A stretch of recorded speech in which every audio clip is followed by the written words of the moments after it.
I have been a long time user of a strategy that we call chunking in the education world.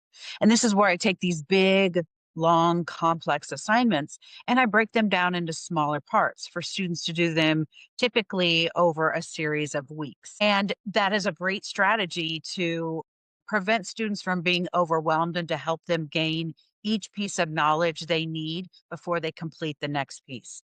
However, the problem that I ran into is my students couldn't see the big picture. They couldn't put all the pieces together and connect them from week to week. So I came up with a solution and I'm going to show you what I do next. So let's start with the original problem. That was these big, long, complicated assignments. Here in Illinois in early childhood, we have gateways, competencies, and they typically result in these larger assignments that can take a lot of cognitive load for students to get through. And so, what we want to do is we want to break these down into different pieces, into little chunks that students can do so that they don't overwhelm themselves and get that cognitive overwhelm that can happen. This is gonna help them feel less intimidated. It keeps them from procrastinating. If they see this huge assignment, they're gonna put it off and put it off and not do it. And it also results in when they were doing those big, large assignments, I felt like sometimes they just then hit the surface. They didn't get deep enough because they got tired as the assignment went on. So chunking is a great way to fix that. It's a good pedagogical skill, right? And that's where we take the assignment, we chunk it up into different manageable parts for the student would do. And then we have those as separate tasks. And I usually put them in as separate weeks, different things that they can do throughout the whole semester rather than this being one big, huge assignment at the end of the semester. But what I was starting to hear was things like, is this it? Am I done with this? Or am I just doing this again when I would have another part of this assignment? It kept getting kind of like confusing for the students of how all these pieces fit together, especially when some of them sounded really similar because they came from a similar assignment. So, what I did was I created an overview page. And this overview page gives them the assignment as a whole, right? So if I was going to make this one large assignment, they get to see the whole thing on one page and one visual fell swoop. And I just enter in each one of the assignments in that page and then explain each of those assignments for them so that they can see as a whole, this comes first, and this is what this assignment looks like. Next, you're going to complete this part. This is what this looks like. But they're getting to see the whole assignment as a whole in their Canvas pages rather than seeing them as separate weeks and separate structured assignments. So now I'm going to take you into Canvas so that you can see what it actually looks like on my end of things. Okay, so now I'm going to show you what it looks like inside my Canvas screen. So this is my child growth and development class. And as you can see, I'm logged in as the instructor here, not as the student. And so I give a child observation project overview and a prenatal to 3 development presentation project overview in the first week.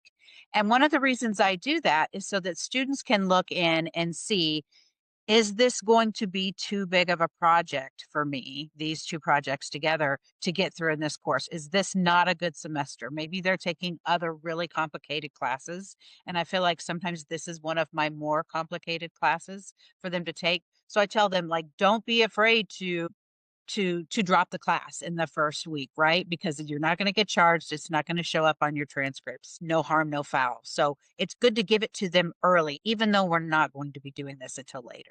So I'm going to show you where my typically my first assignment would have shown up.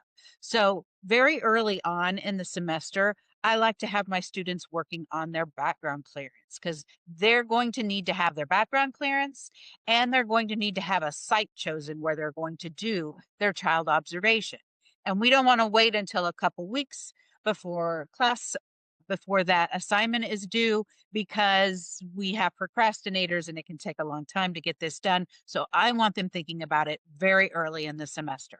So they have that very first assignment happens right around, I give it to them after week 2. I want them to have it done by like March 1st or the end of February if we're talking about the spring semester. So I give that to them this early, right? And then if you're going to wait and see, you're not going to see another child observation assignment until takes a while. Okay, there we go. And right after week 12, so right before week 13, I want them at some point to go in and practice doing observations. And that's when their next one is going to take place. Nope, that was part 3. There should be a part 2 back here. I don't know where I missed it. Oh, there it is. The part 2 would be their pre-reflection. Sorry, part 2 happens in week 11. So they're going to go in for their pre-reflection and they're going to kind of research the site where they're going to be doing their observation and get some details down about what the community around that site looks like and so forth.